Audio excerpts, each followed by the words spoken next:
Let me list for you 4 or 5 positions that we have put on our careers page today. The first one, I think by far is the funnest one. It's our events coordinator.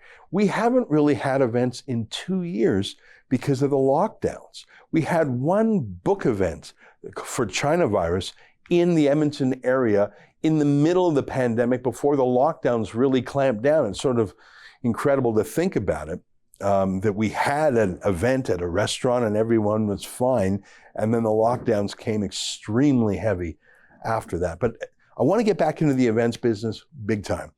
As you know, in the before times, Rebel News had these big day-long conferences, typically on a Saturday. We would have a big auditorium, and we would have like a Canadian version of what they have in the States called CPAC, the Conservative Political Action Committee. We would have a day-long, we called them Rebel Live, where we would have some of our favorite speakers, not only our own Rebel talent, but some of our favorite guests. In past years, we've had quite some big names. I mean, Jordan Peterson, before he was big globally, he was big at Rebel Live. Even Doug Ford, before he became a liberal, when he was still a conservative, he spoke at Rebel Live. We've had some great speakers and great events in Toronto and Calgary, and I would hope to revive those 2 cities at least, and perhaps more. Our events coordinator would run those. Also would run our cruise. Remember, we had a cruise before. That was canceled again because of the pandemic. I'd like to start that again. Book launches and book talks around the country. And also events for people who are subscribers or Producers Club members. There's so many events I could think of, frankly, to have them all across Canada, perhaps in the US and maybe the UK too, maybe even an Australia event. We have so many supporters down there. I think for sure that's a full-time position, events coordinator. And if I had to describe what an events coordinator would look like, it's probably your stereotypical wedding planner, someone who loves details, is excited to book venues, thinks about every little thing, shows up there, makes sure everyone's in their places. You can see our detailed job description at rebel.com/careers. I think being the events coordinator is probably one of the funnest jobs at Rebel News. Plus, you'll get to go to the events. Now, you'll be working, but some of them are pretty fun. Like I say, those of you who've been on Rebel cruises before know that it's just a little bit of work and a lot of play. So that's a great job, and I'm really looking forward to seeing the applicants for that. Why is that important to Rebel News? It serves our viewers. It gives our viewers a connection with the Rebel talent on TV, and financially, it helps our company be strong because these events make money. So these aren't just things I want to do for the moral of it. These are things that I believe will make Rebel News a stronger business. Now, we'll have to go out there and hustle and work, but that's much better than getting on bended knee for Trudeau's bailout, don't you think? The next position we're hiring for is called Campaigns Manager. Again, you can read the details at rebelnews.com/careers. A campaign is what we call any one of our projects. Usually we have a vanity website like, savearthur.com or shameonchandro.com, or we have actually more than 100, actually several hundred little campaigns like that. And a campaign can be as simple as having a petition that we would deliver to that person we're petitioning, to crowdfunding for a poll, or helping someone with a lawyer, or renting a Jumbotron truck, or putting up a still billboard on the side of the highway. There's about 10 different things that we've done over the years that we call campaigns. But that whole project, there's lots of little pieces, setting up the little microsite, getting the domain name, if it's renting a truck or hiring a lawyer or fixing a problem. There's lots of things to do very quickly. A campaigns manager probably has some experience in politics because you've got to move very quickly, get things done, just blaze a trail because time is of the essence, and you have to be thinking about, well, what's the end product here? I think it's similar to political work. It is a campaign. It's just not a campaign for a political party. It's a campaign for Rebel News. We've even had lawn sign campaigns, right? For Sheila Gunn Reid's book, The Destroyers, about the Alberta NDP, and my own book, where we had lawn signs for the Libranos. The third job I'm going to tell you about is Director of Development. That's a fancy way of saying someone in charge of thanking our donors. Now, the average donor to Rebel News, I haven't checked lately, but last I checked, it was around $63. That's very generous. And there's a lot of people who chip in. And I tell you that's generous because, you know, you don't actually have to donate anything to Rebel News. You have to pay $8 a month to get a subscription to my show, but the rest of our videos are free. So it's pretty incredible that someone would voluntarily give us money when 90% of our content is free. You don't have to give us anything. So thank you to them. But we actually have some donors who give 10 times that, and the odd donor who gives 100 times that. We have people we call Producers Club subscribers. They don't just give $8 a month, they give $250 a year. How do we properly say thank you to all these people? I have to admit, if I look back over the last 6 years, the one thing I've done most poorly, and I'm just confessing it to you, is I haven't properly thanked people. And I have my excuses that I'm so busy doing other things, but that's not a good excuse. Because if people voluntarily give $63 or $630, they deserve to be recognized. The Director of Development is basically VP thank you in the company. We've done some of it. We have plaques on the wall of our boardroom for people who made significant donations to help us pay down our debt last year. We have countless bricks on the wall with little messages, and I gotta tell you, I read those every day. It's really the only thing on our walls. So little things like this, but also, you know, constant updates for donors, maybe an annual impact report, just showing people what we've done with their donations, little get-togethers in different towns, a thank you for donors. Some of that stuff stopped because of the pandemic, but that's not an excuse for not thanking people through other ways, whether it's a private thank you video or a thank you mailing. So the Director of Development is someone who likes to talk to people on the phone and in person, is warm and friendly, and from a business point of view, will hopefully turn one-time donors into repeat donors, because ideally, Rebel News can perpetuate itself in the future and even grow.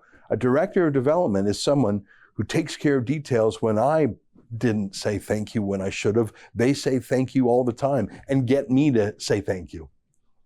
The next position I'd like to tell you about is called Outreach Coordinator.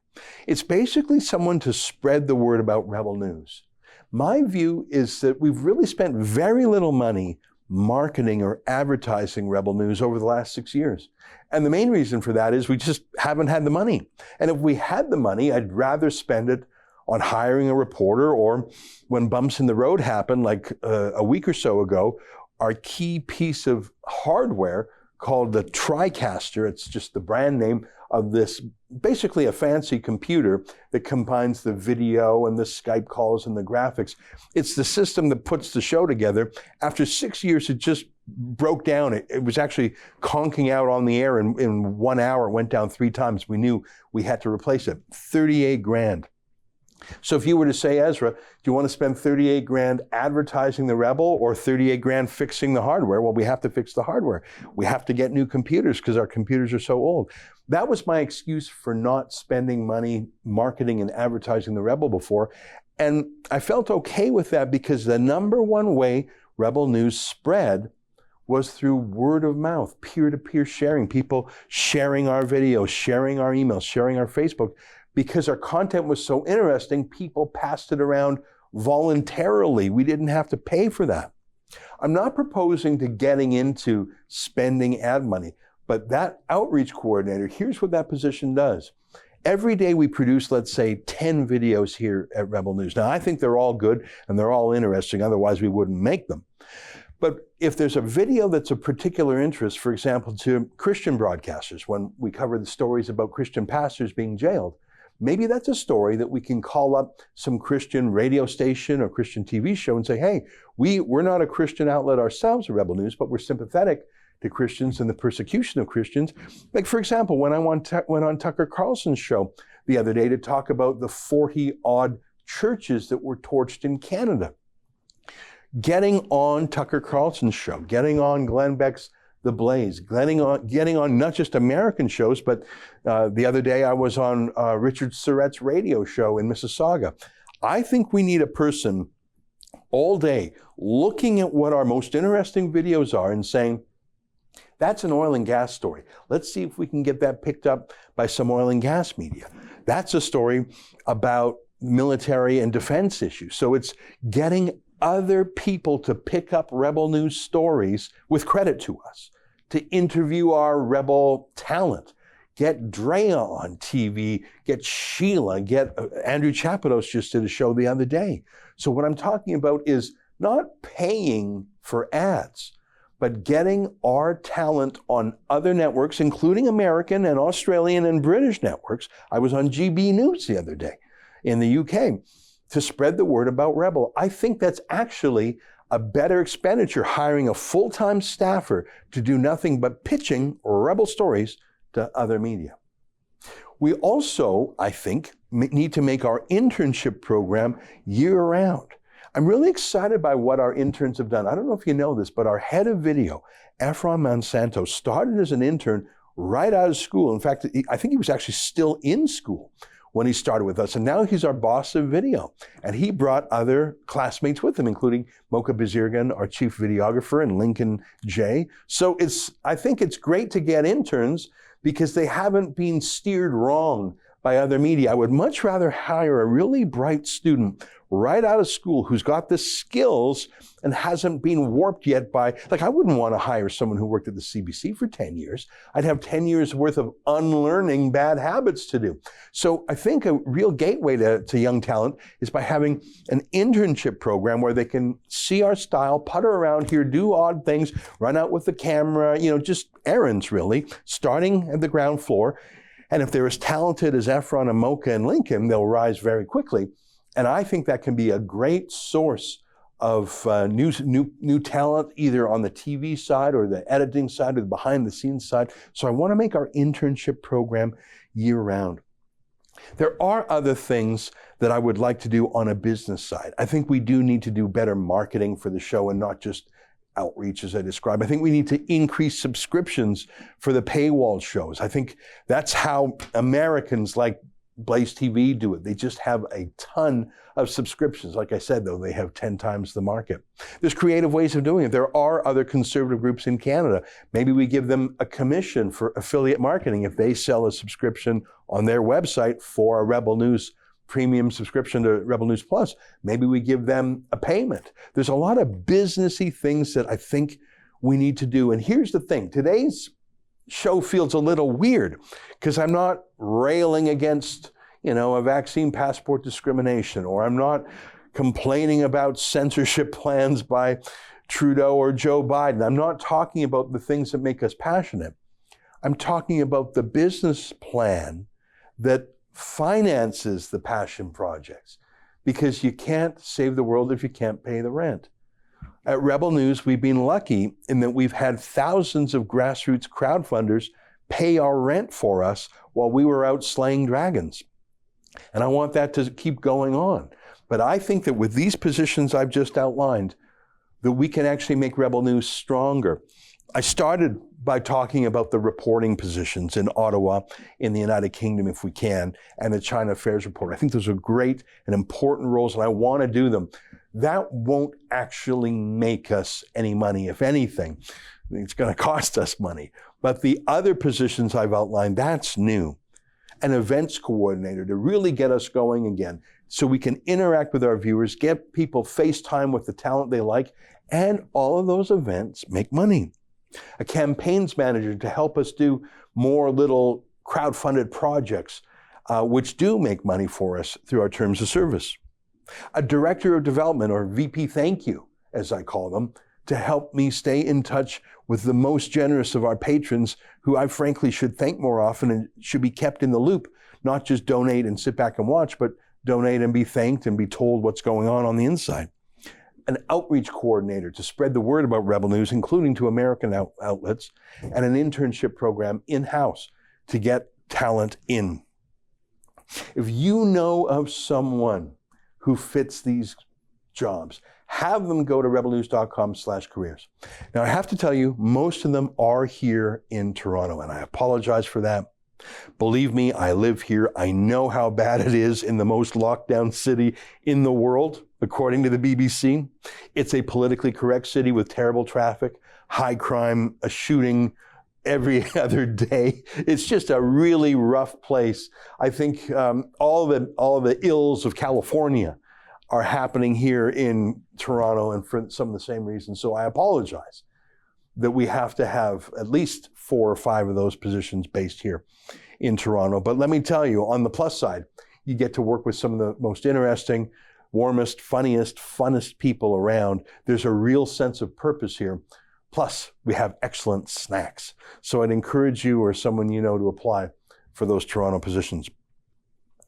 There is one more job I want to mention, and it's not a Rebel News job. It's a job with our friends at the Democracy Fund. And if you go to the democracyfund.ca/jobs, you'll see the job description for a project manager.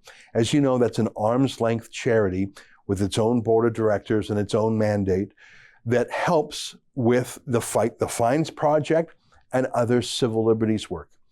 The Democracy Fund is hiring a project manager to oversee that civil liberties work, the civil liberties litigation, civil liberties education, because no one else is doing that in Canada, plus other projects that you can see on the Democracy Fund website. So if you would rather be in the charitable sector rather than the Rebel News journalism sector, that's a job too. Boy, that's a lot of jobs. And you might be thinking, how are you going to pay for those jobs? Well, that's a good question. But as you can see, at least 4 of those jobs, we hope and we plan, will actually pay for the other stuff. Our events won't just be fun, they'll be a source of funds. Our campaigns won't just be interesting, they'll be a way we pay the bills. Our promoting of our stories will spread the word for free about Rebel News to save us advertising money. Our internship will help us recruit talent. I believe that these are things that a real business would do. Sometimes I daydream, what would happen if Rebel News merged with a real media company, was taken over? What would they do to businessify what's become a project that we love? How would they bring their hard nose or hard head, as my old boss Preston Manning would always say, soft heart, hard head. We've got the soft heart. We love these passionate projects. But if someone with a hard head, a hard nose, sharp pencil came along and took over Rebel News, what would they do to make us financially stronger? It was with that thought project, that thought experiment, that I came up with these positions. We know about some of them already because we've done events and cruises and stuff before, and they're great. We once made $100,000 from a cruise. And people say, well, that's just a luxurious getaway. No, it's what pays the freight for the Rebel. We can hire 2 reporters. That one cruise, besides being super fun, can pay for 2 whole reporters. So maybe we should do 2 cruises a year. Maybe we should do more Rebel Lives across the country. So what I've just presented to you is actually a kind of a business plan. Also, I think it's going to give you Rebel viewers a lot of fun things to do and places to go and people to meet. And I didn't even talk about the Rebel store, where we have more shirts and other cool stuff almost every day. Well, there you have it. I didn't talk about Trudeau much today. I didn't talk about Joe Biden. I didn't talk about the news of the day. I just spoke to you a little bit about my thinking for what Rebel News has to do in the months and years ahead to become a durable, sustainable business. Whether or not we stay private as we are, or if we want to really expand and do a public offering where we would actually sell shares to people who want a stake in us. We're 6 years old now. We've had our ups and downs, but I think we've been on a real tear for a couple years now. We've had success after success. I'm trying to think a little bit more businesslike because I hope Rebel News endures for a very long time. We're in for a lot of battles politically and journalistically. And the number one requirement to win those battles is that we're still around, fighting every day. We've got to make our payroll. We've got to make our rent. That's why we're hiring these business positions. If you know a talented person, or if that person is you, go to rebelnews.com/careers and get in touch with us. That's an excerpt from my daily show, The Ezra Levant Show. Every day I do a monologue on the news of the day, then I interview an interesting guest, and then I read my hate mail. You gotta subscribe. Go to rebelnews.com.